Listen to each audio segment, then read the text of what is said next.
Thank you, and very good morning. So I wanted to start by telling you that I was a very avid science fiction fan in the 60s when I was a teenager. And I used to read books like by Ray Bradbury and Frank Herbert. And in my own lifetime, what shocks me is that what I thought was fiction has actually come true in my own lifetime, which means that the science fiction of yesterday is the science truth of today. So when I watch movies on Netflix like Extant, which has Halle Berry, or I watch Westworld, I imagine that that's the fiction of today, but it might be the truth of tomorrow.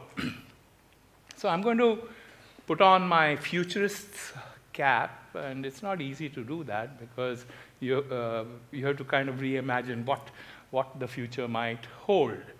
I think Kumuda and I have something in common. Minority Report is also my favorite film. And to just give you a little background, Steven Spielberg consulted so many futurists when he made that film that they could have filled the entire Yankee Stadium in New York, that many. And what were the questions they asked? The questions they asked was, what will newspapers be like tomorrow? What will food be like tomorrow? What will transportation be like tomorrow? So when you look at brand communications, you have to kind of put it in a techno-social context where you can kind of plot where technology and society is going as well. Kumudo kind of preempted me. I was going to show you the same clip, but that's what it says. John Anderson, you could use a Guinness right about now. Or, why don't you try a Gap t-shirt right now? So I'm going to skip the clip, but when that film happened, I thought it was the future. But I want to tell you that I can actually think that it could happen to me as an Indian, because my government is sitting on the iris scans and biometrics of over 1 billion people. Were that data be made available to any marketer, I could be exactly like Tom Cruise, walking around and receiving messages because it has all my personal data in a sense. So I'll skip the thing, and what I get out of looking at the future is 5 points. One, that all communication is automated. When I was coming to Sri Lanka, I wanted to buy a cheap camera because I have a very expensive Nikon, and I thought my iPhone wasn't good enough to take pictures of Sri Lanka. So I went on Amazon and I started shopping for cameras. I regretted it.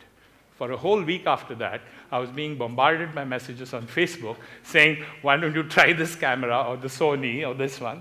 And I was saying, gosh, I wish I hadn't gone to Amazon, because all that is being automated. And of course, it's personalized because I expressed a preference for a camera, and they know exactly a lot of data about me. They probably even know that I have a Nikon. And they probably also know that I have an iPhone because I bought both of it on Amazon. I think the third thing that I see as a growing trend is immersive. And immersive, I mean that, I think our first experience of immersive is really surround sound. I think is immersive, but I mean, we've traveled much further. So 3D displays, holograms, holographic stuff, or headset, haptics. When I wear my Apple Watch, which I'm not wearing today, I know a message is coming from that little ping I feel on my wrist. Haptics, gesture recognition, I think is very, very immersive and both experiential. So I'm taking these 2 points together, in fact.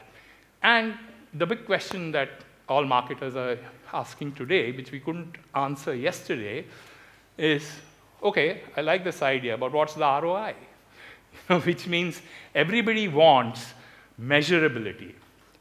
We couldn't do that well enough with traditional forms of communication like advertising, but today, because we're living in the digital age, everything is measurable, and In fact, some clients are expressing their dissatisfaction with how measurable it is, in spite of the fact that it's much more measurable than it was yesterday. So I see those 5 big trends becoming amplified when we look at brand communication tomorrow. The other thing is that, and one of my problems with looking at millennials is really that millennials is about demographics. At the end of the day, it is that people aged from X to Y belong to this group, and I think that's not good enough. When I just read that number, that 75% of the world's population is going to be millennials. Is that targeting?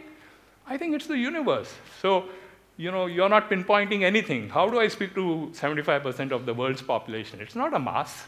And I think the problem with looking at it like that is, so I was going to come to Cambridge Analytica. I mean, that's all about psychographics. They're determining my polling preferences from the likes and the pictures and everything that I put on social media. So then from persuasion to unconscious manipulation, because advertising was always accused of being persuasive by the critics of advertising. Today we've reached a new level. It is manipulation and unconscious manipulation. I wanted to show you, and fortunately as human beings, we are recognizing that we are being manipulated. This is a Facebook ad. She says, Facebook just served me a bra ad where a woman is wearing the same outfit that I'm currently wearing. I mean, fortunately we're intelligent enough to know that we are being manipulated. And we spoke about chatbots earlier, but I never thought that we would reach an era where we had ad bots, which means bots are creating advertising. And currently, just 2 months ago, Emirates has been experimenting with ad bots. That ad no longer requires a creative director or a copywriter and an art director.